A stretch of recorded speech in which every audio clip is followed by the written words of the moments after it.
a la nobleza cristiana de la nación alemana acerca del mejoramiento del Estado cristiano.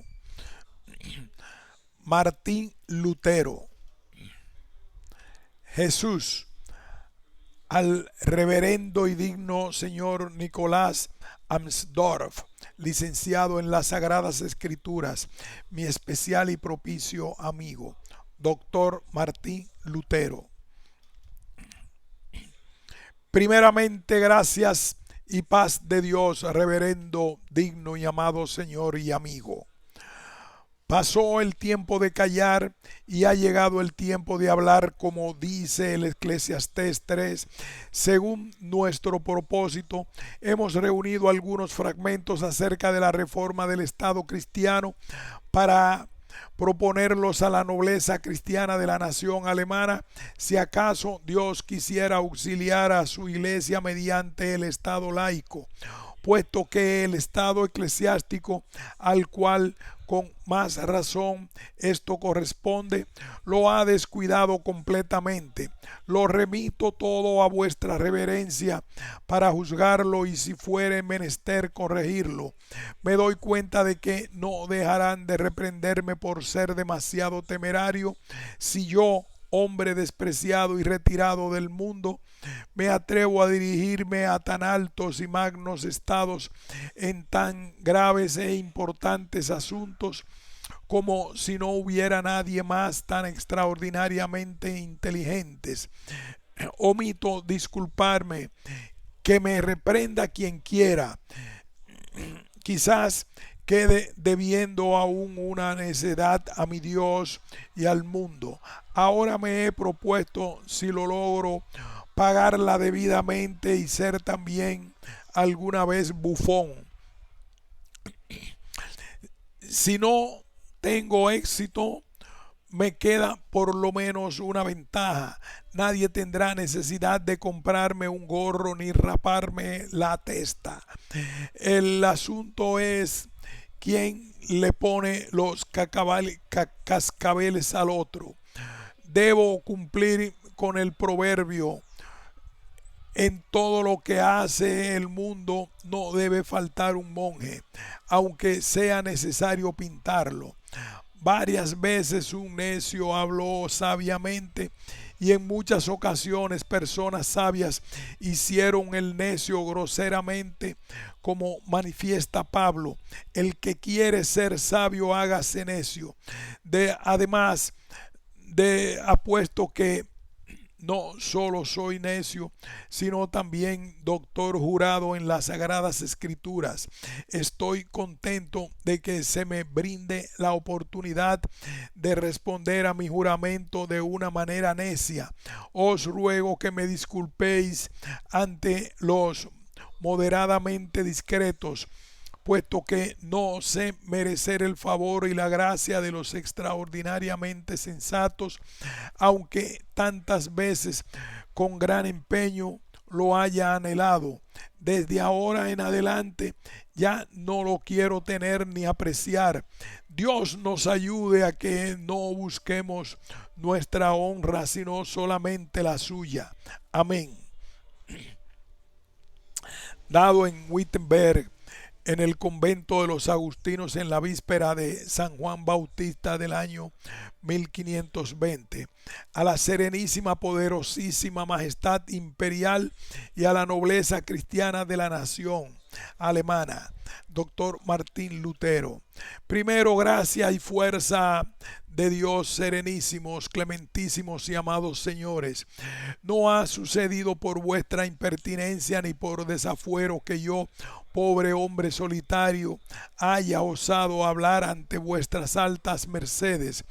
La miseria y el gravamen que pesan sobre todos los estados, máxime sobre los países alemanes, me han movido no solo a mí, sino a cualquiera, para gritar con frecuencia y pedir auxilio. Ahora también me han obligado a gritar y a clamar, para ver si Dios quiere dar a alguien el espíritu de socorrer a la miserable nación. Muchas veces los concilios comprendieron algo, pero ha sido impedido y empeorado hábilmente por la astucia de algunos hombres.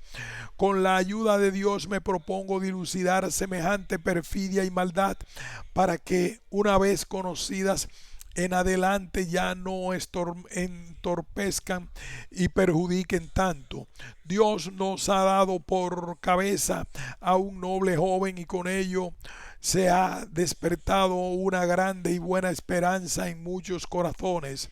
Junto a esto corresponderá que nosotros contribuyamos con lo nuestro y usemos y provechosamente el tiempo y la gracia.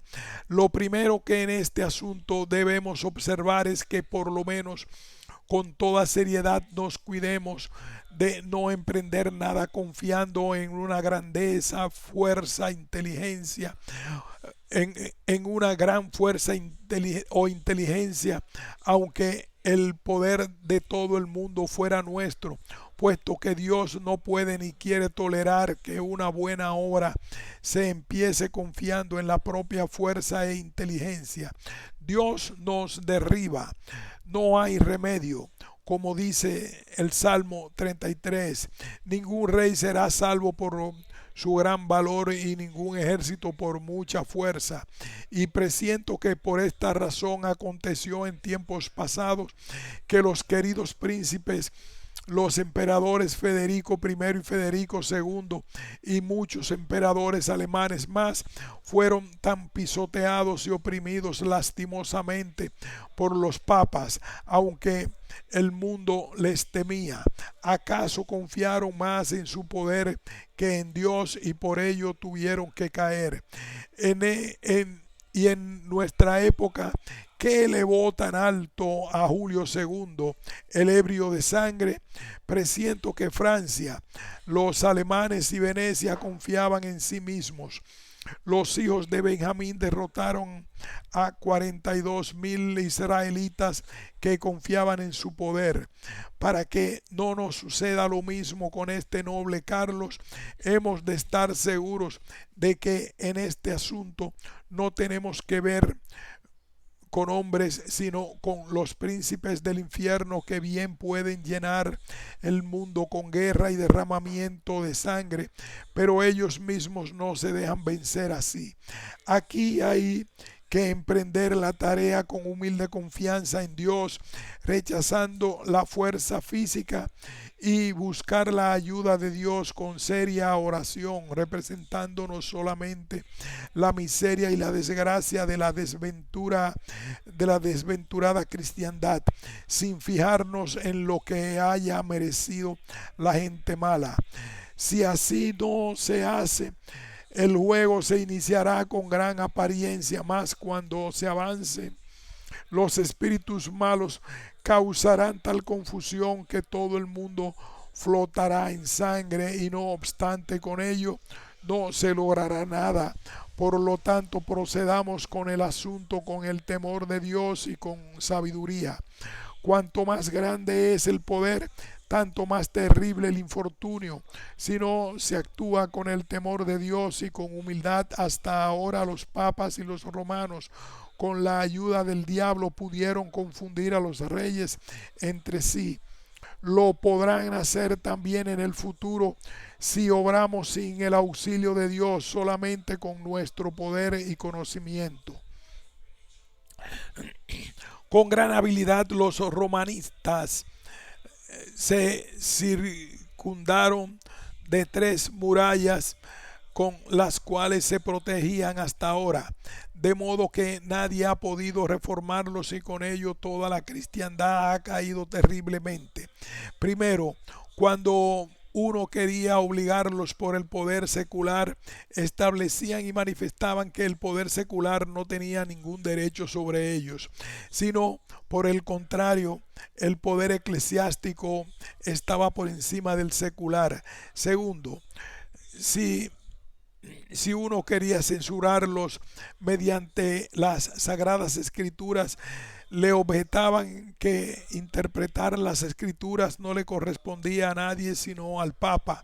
Tercero, Cuando uno los amenazaba con un concilio, inventaban que nadie puede convocar a un concilio sino el Papa.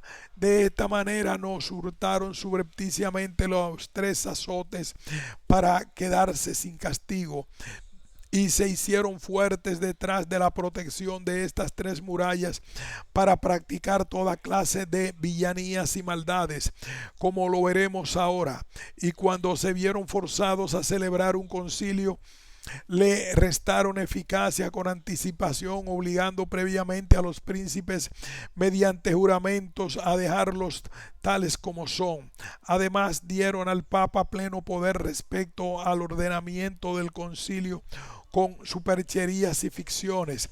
Tan terriblemente temen por su pellejo ante un concilio correcto, libre, que intimaron a los reyes y príncipes para que creyesen que estarían contra Dios si no les obedeciesen en todas esas fantasmagorías pérfidas y astutas. Que Dios nos ayude ahora y nos dé una de las trompetas con las cuales se destruyeron las murallas de Jericó, a fin de que derribemos también de un soplo esas murallas de paja y papel, y tomemos los azotes cristianos para castigar el pecado y revelar la astucia y el embuste del diablo. Así, mediante el castigo, nos corregiremos y recuperaremos el favor de Dios. Empezaremos por atacar la primera muralla. Se ha establecido que el Papa, los obispos, los sacerdotes y los monjes sean llamados el estado eclesiástico, y los príncipes, los señores, los artesanos y los agricultores el estado secular. Es una mentira sutil y un engaño. Que nadie se asuste, y esto por con la consiguiente causa: todos los cristianos son en verdad un estado eclesiástico, y entre ellos no hay distingo, sino solo una causa del misterio, como Pablo dice, que todos somos un cuerpo, pero que cada miembro tiene su función propia en la cual sirve a los restantes. Esto resulta del hecho de que tenemos un solo bautismo, un evangelio, una fe, y somos cristianos iguales, puesto que el bautismo, el evangelio y la fe de por sí solas hacen eclesiástico y pueblo cristiano. El hecho de que el Papa o el obispo unja, tonsur, ordene, consagre y vista de otro modo que los laicos, puede hacer un hipócrita y falso sacerdote, pero jamás hace a un cristiano o a un hombre espiritual. Según ello, por el bautismo todos somos ordenados sacerdotes, como San Pedro dice: vosotros sois un sacerdocio real y un reino sacerdotal. Y en el Apocalipsis 20: y por tu sangre nos has hecho sacerdotes y reyes. Si en nosotros no hubiera una ordenación más alta que la que da el Papa u obispo, por la ordenación del Papa u obispo jamás se haría un sacerdote. Tampoco podría celebrar misa, predicar y absolver entre la multitud y el lugar, y por representación de toda la comunidad, puesto que todos tienen el mismo poder, y mandarle ejercer ese mismo poder por los demás. Es como si 10 hombres, hijos del rey y herederos iguales, eligiesen a uno para administrar la herencia por ellos. Todos siempre seguirán siendo reyes y tendrían el mismo poder. No obstante, a uno se le manda a gobernar, y lo diré en forma aún más clara: si un número de buenos laicos cristianos fueran hechos prisioneros y llevados a un desierto, sin que hubiese entre ellos un sacerdote ordenado por un obispo, y poniéndose de acuerdo eligiesen a uno de ellos, esté casado o no, y le encomendasen el ministerio de bautizar, de celebrar misa, de absolver y de predicar, este sería verdaderamente sacerdote, como si todos los papas y obispos lo hubieran ordenado. Por esto, en caso de necesidad, cualquiera puede bautizar y absolver, lo cual no sería posible si no fuésemos todos sacerdotes. Esta gran gracia y poder del bautismo y del Estado cristiano fueron aniquilados y anulados completamente por medio del derecho canónico. De esta manera, en tiempos pasados, los cristianos elegían entre la multitud a sus obispos y sus sacerdotes, los cuales eran confirmados después por otros obispos sin nada del lucimiento que ahora es de uso. Así llegaron a ser obispos San Agustín, Ambrosio y Cipriano. Como el poder secular ha sido bautizado como nosotros y tienen el mismo credo y evangelio, debemos admitir que sus representantes sean sacerdotes y obispos que consideran su ministerio como un cargo que pertenece a la comunidad cristiana y le debe ser útil, pues el que ha salido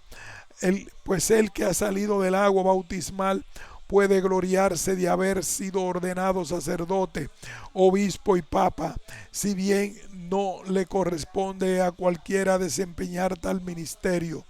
Como todos somos igualmente sacerdotes, nadie debe darse importancia a sí mismo, ni atreverse a hacer ni sin nuestra autorización y elección aquello en lo cual todos tenemos el mismo poder, porque lo que es común nadie puede arrogárselo sin autorización y orden de la comunidad, y donde sucediera que alguien electo para tal ministerio fuera destituido por abuso, esta persona sería igual que antes.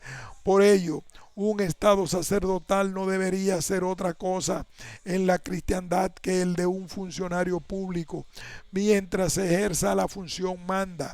Pues si fuera destituido sería labrador o ciudadano como los demás. Por tanto, un sacerdote ya no es sacerdote en verdad cuando lo destituyen.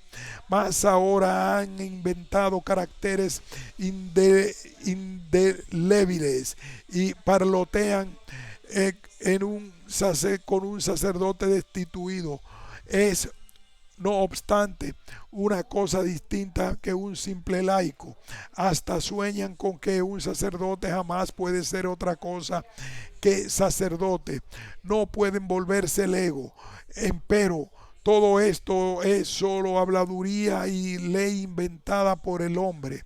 De ello resulta que los laicos, los sacerdotes, los príncipes, los obispos y, como dicen, los eclesiásticos y los seculares, en el fondo solo se distinguen por la función u obra y no por el estado, puesto que todos son estado eclesiástico, verdaderos sacerdotes, obispos y papas, pero no todos hacen la misma obra, como tampoco los sacerdotes y monjes no tienen todos el mismo oficio.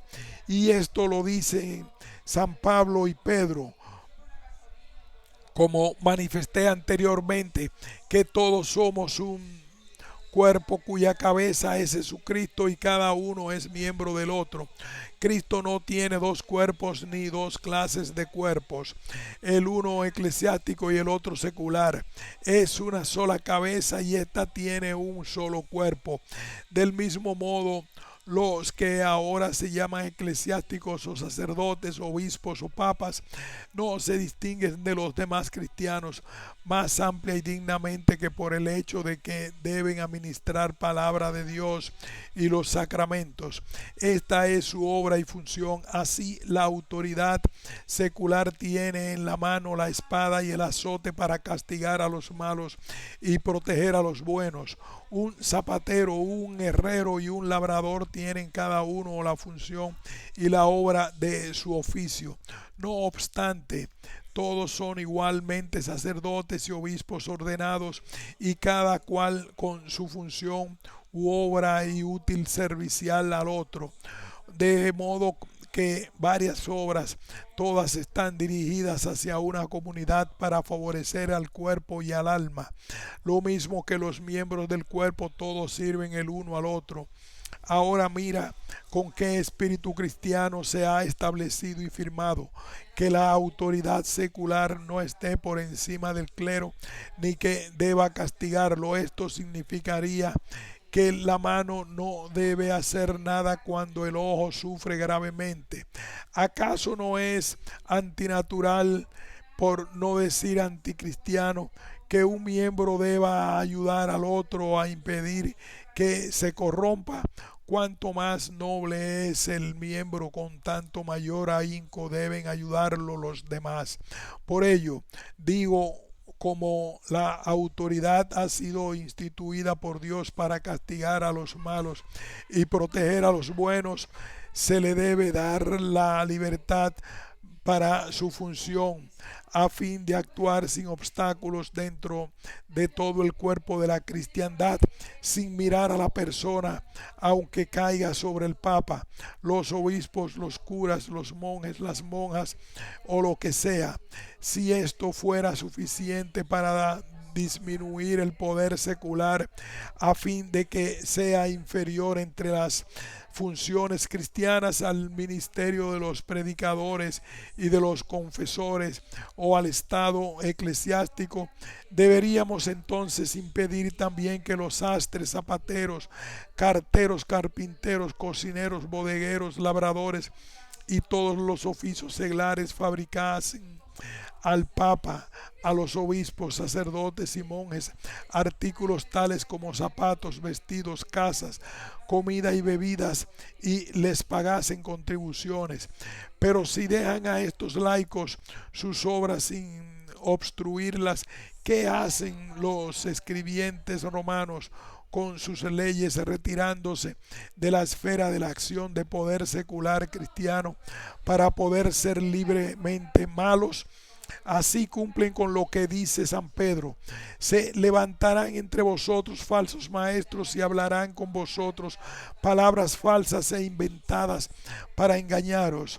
Por tanto, el poder secular cristiano ha de ejercer su función libremente y con ausencia de obstáculos, sin considerar si toca al Papa, a los obispos o a los sacerdotes. Que sufra quien es culpable. Lo que dice el derecho canónico en contra es pura osadía inventada por los romanos, puesto que San Pablo dice a los cristianos: toda alma, creo que también la del Papa, se someta a las potestades superiores, puesto que no en vano lleva la espada. Con ella sirve a Dios para castigo y de los malos y para alabanza de los buenos. También San Pedro: sed sujetos a toda ordenación humana por respeto a Dios, que así lo quiere. También anunció que vendrían hombres que despreciarían la potestad secular. Así sucedió en efecto por el derecho canónico.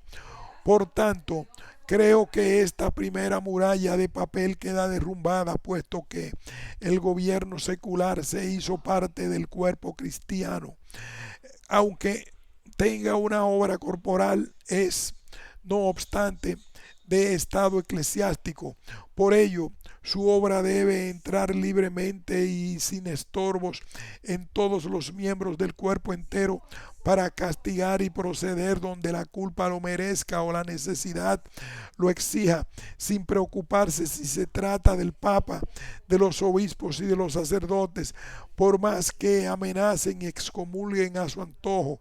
Así suceden los sacerdotes culpables que se agregan a la justicia secular. Previamente son privados de las dignidades sacerdotales, lo que no sería justo si anticipadamente la espada secular no tuviese poder sobre ellos por orden divina. También es excesivo que en el derecho canónico se destaquen tanto la libertad y el cuerpo y los bienes de los eclesiásticos, como si los laicos no fueran también tan buenos cristianos eclesiásticos, o como si no pertenecieran a la iglesia.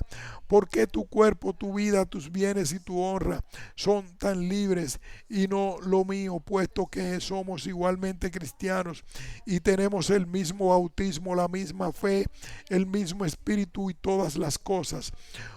Cuando la mata Cuando se mata a un sacerdote, se le impone al país el entredicho: ¿por qué no ocurre también cuando se mata a un labrador? ¿De dónde proviene la diferencia tan grande entre cristianos iguales de leyes e invenciones meramente humanas? No debe ser espíritu bueno el que inventara semejante excepción, dejando el pecado libre e impune. Todos estamos obligados a luchar contra el espíritu malo, sus obras y palabras, y a expulsarlo como podamos. Así nos manda Cristo y sus apóstoles.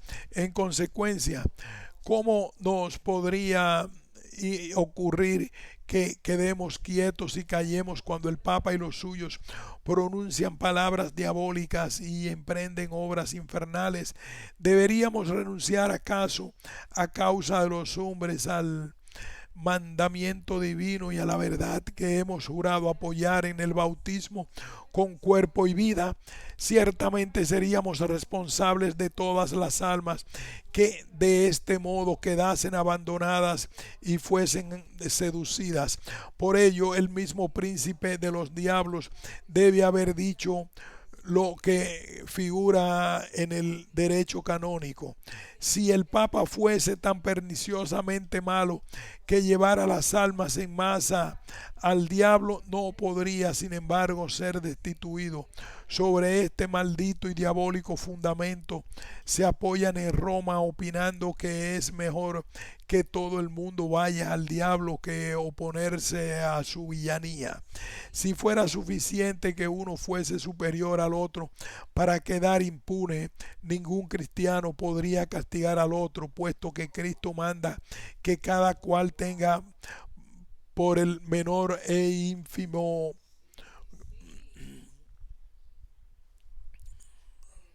podría castigar al otro, puesto que Cristo manda que cada cual que tenga por el menor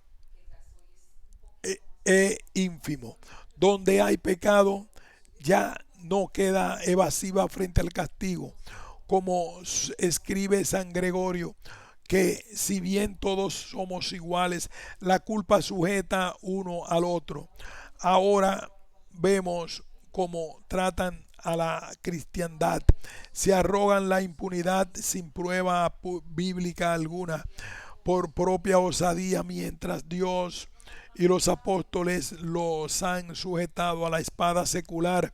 Existe el peligro de que no se trate del juego del anticristo o de su precursor más inmediato. La segunda muralla es aún más débil e inservible. Ellos solo quieren ser maestros de las escrituras, aunque durante toda su vida nada aprendan en ellas. Se atribuyen a sí mismos la autoridad y nos hacen creer con palabras desvergonzadas que el Papa no puede errar en la fe, ya sea malo o bueno, para lo cual no pueden aducir ni una letra siquiera. Esta es la causa por la cual en el derecho canónico figuran tantas leyes heréticas y anticristianas y hasta antinaturales. No es menester hablar de eso ahora. Como creen que el Espíritu Santo no los abandona por indoctos y malos que fueren, se atreven a añadir lo que quieren. Si así fuese, ¿para qué serían necesarias y útiles las sagradas escrituras? Quemémoslas y conformémonos con los indoctos señores de Roma y a los cuales domina el Espíritu Santo que solo habita en corazones buenos. Si no lo hubiese leído, me habría parecido increíble que el diablo de Roma afirmara tales disparates y consiguiera seguidores. Pero con el objeto de no luchar contra ellos con palabras citaremos las escrituras. San Pablo dice, si a alguien se le revela algo mejor, aunque esté sentado y escuche al otro en la palabra de Dios, el primero que está hablando callará y cederá. ¿Para qué servirá este mandamiento si solo tuviéramos que creer al que está hablando? Está sentado en primera fila. También dice Cristo que todos los cristianos serán enseñados por Dios. Bien puede suceder que el Papa y los suyos sean malos o no sean verdaderos cristianos, ni estén enseñados por Dios, ni tengan la concesión justa. Por otra parte, un hombre sencillo puede tener la intelección recta. ¿Por qué seguirlo? ¿Por qué no seguirlo? ¿Acaso no erró el Papa con frecuencia? ¿Quién socorrería a la cristiandad cuando el Papa errase? Si no se creyera más a otros que tuviese a su favor las escrituras. Por ello es una fábula desafortunadamente inventada y no pueden aducir ni siquiera una letra para comprobar que solo el Papa es competente en interpretar las escrituras o para probar su interpretación. Ellos mismos se han atribuido esta facultad y aunque pretexten que se le ha concedido el poder a San Pedro cuando le fueron dadas las llaves, está manifiesto suficientemente que esas llaves no fueron entregadas solamente a San Pedro, sino a toda la comunidad. Además, las llaves no fueron estatuidas para la doctrina y para el régimen, sino únicamente para ligar o desatar el pecado, y es mera invención si a causa de las llaves se adjudican otras y más amplias atribuciones. Pero cuando Cristo dice a Pedro, he rogado por ti para que tu fe no falte, no puede referirse al Papa, puesto que la mayor parte de los papas no han tenido fe como ellos mismos deben confesar. Además, Cristo tampoco rogó por Pedro, sino también por todos los apóstoles y cristianos. Como dice Juan, Padre, ruego por los que me diste, no solamente por estos, sino también por todos los que han de creer en mí por la palabra de ellos. ¿No queda dicho esto con bastante claridad? Piénsalo tú mismo, ellos tienen que admitir que entre nosotros hay buenos cristianos que poseen la recta fe, el espíritu, el entendimiento, la palabra y el concepto de Cristo. ¿Por qué debemos desechar entonces su palabra y entendimiento y seguir al Papa que no tiene fe ni entendimiento?